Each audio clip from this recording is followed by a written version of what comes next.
Hello and welcome to episode 38 of the Barndoor restoration. Last episode I worked on the front heater duct.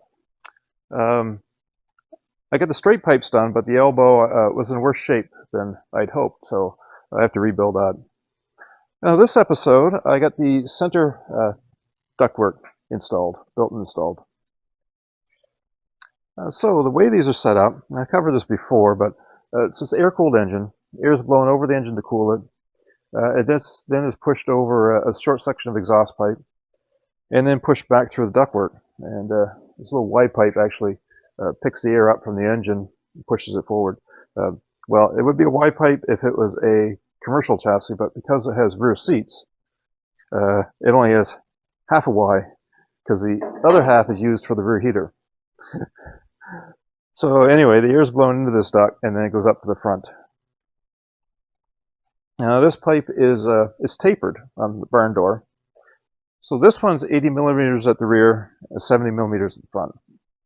I've heard different numbers quoted, so I'm going to assume this pipe changed through the years. A lot of parts changed on these Barndoors through the years. So it's a tapered pipe. It's made out of 22 gauge steel, and they just took a flat piece, rolled it, and spot welded it. And it has an 8 millimeter overlap.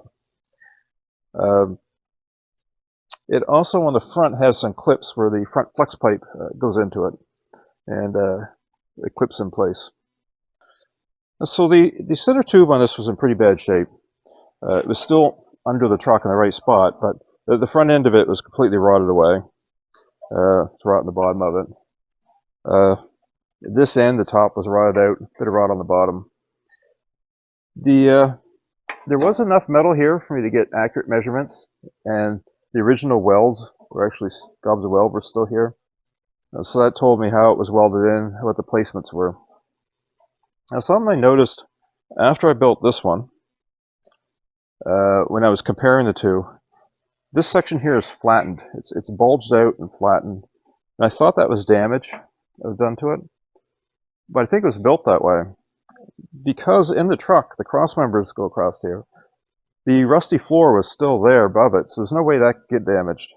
So I believe that was how it was made. I think they were very crudely made, and it didn't really care what they looked like as long as the air would flow through them. The other thing I noticed is once I set mine in, I noticed the seam is actually not straight with the pipe. It rolls around it a little bit, which makes sense since it's a tapered pipe.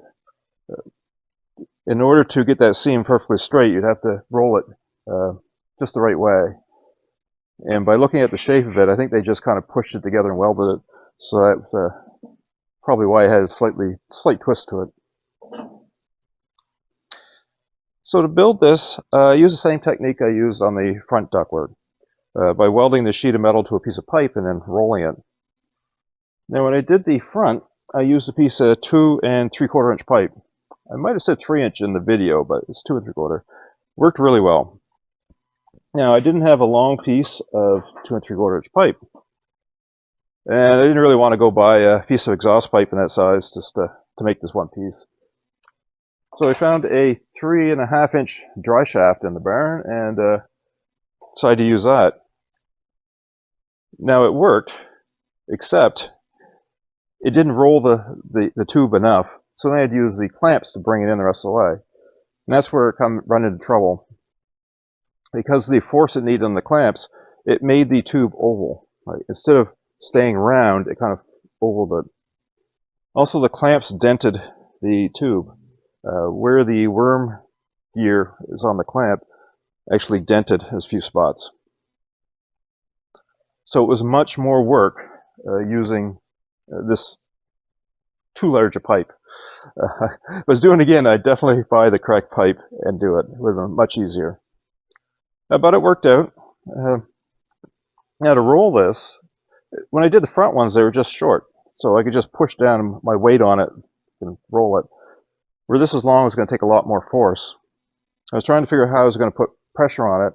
And I decided to use a lawn tractor. So I put the weight of the lawn tractor on it. And then by putting a bar in the holes I had in the end, I was able to wind it up kind of and roll the metal. Took a few tries to position everything to get it to work, but it worked fine. But then I had to clamp it down to size. And that's where I run into a lot of hassle trying to get that to work properly. But I got it clamped down, got it marked, trimmed it so I'd have the right overlap.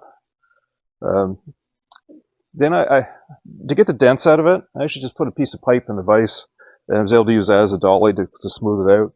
And with some time, some work, it came out perfect. There's no noticeable dents in it anymore. It's smooth. So after I had it smooth again, then I clamped it up. This time, of course, it didn't take as much force because I'd already forced it in the first time. Clamped up and then spot welded it. Now, I couldn't spot weld the very center section because my spot welder is not quite long enough arms. So I plug welded it. Well, actually, not quite a true plug weld. Something like that, what I did was I only drilled partway through. So just so the point of the drill starts to go through the first layer. And then when I hit it with the welder, I use high enough heat that it just blows through that into the other steel. The reason I like doing it that way is you don't get bits of steel filings and stuff between the layers because you're not actually going in between the layers. You're just thinning the metal out so it's easy to burn through. And it does a nice job. So I did that on that section. Because this is on the top of this tube, the seam, there's cross members and the floor gets welded in. No one will be able to tell that's there anyway. It also happens to be right where this rod's going over, so it's really hard to feel it also. But someone sticking their hand up in there probably wouldn't actually notice a difference between the spot welds and the plug welds. And so after it was all welded, I sanded it down. Something to notice when you sand bare metal, if there's any dents, they show up immediately. If there's any spots. There was a couple little tiny spots I had missed, so after I sanded down, I used the dolly goes out with the pipe in the vise again, and then sanded again, so there was no dents when I was finished. So sanded it down, put some zinc on it, sprayed as much zinc inside as I could to get a good layer, and then set it inside the truck. Now, when I originally built this, I thought these rear holes were 78 millimeters, and by measuring the arc on here, I realized they were 82 millimeters. So I had to die grind the two holes in this back one out. So die grinded them and then sanded them with a round sanding disc, get them nice. So put the pipe in. Now this pipe gets welded inside the cross member. So 2 welds in the front, 2 in the rear. There was no welds anywhere else. It was just because there was enough for this left, I could tell there was 2 gobs there. And the bits of cross member that left didn't have any weld on them. So it was only welded in the top. Can't say for sure the front one was that way because this was all missing. But I'm going to assume if they weld the top back that way, they weld the front that way. Now what I have noticed though, even trucks built within the same time frame were built differently. So because this one had 2 welds there, doesn't mean the next one didn't have welds underneath or somewhere else. I was shared a good set of photos of a similar truck, and there's many differences in how little details like how the spot welds are done or how they welded edges and stuff. And just assume that different people on different shifts did the job a little differently, and they didn't really care as long as it got done. So once I had that welded in, I had to put the clips on the front. Now that was a pain. They're spot welded on. Now spot welders are very heavy and awkward. So it's really impossible for you to get in there and held up in place and get that spot weld with that clip staying in place. What I end up doing is setting a block of wood under there, balancing the spot welder on that, and sticking the end of it inside the tube. And then the clip, I actually just took some tape and taped it on the tube, but I cut out a hole where the spot welder was going to be in the tape so I could spot weld it. So taped it on, and that worked really well. I just peeled the tape off, put my second, because there's 2 spot welds on each clip. Took the tape off, put the second spot weld. And after that, just run the wire wheel on everything and threw some zinc on it to keep everything from rusting. I'm always careful to make sure I get a really good layer inside everything. Any areas that won't be accessible for paint later, I want to make sure there's a really good layer of zinc in there. In spots that are going to be kind of hidden, like the top of the pipe and stuff like that. Underneath doesn't really matter because that's all going to be media blasts and painted anyway, but the areas are not going to be accessible. I want to make sure there's a good layer on those.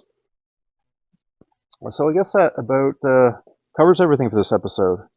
I will be getting the drawings for these parts up on GrabCAD. I haven't yet, but in the next few days I'll have them up. The parts I've built so far. I'm going to hold off on the other ones just in case there's any issues with them.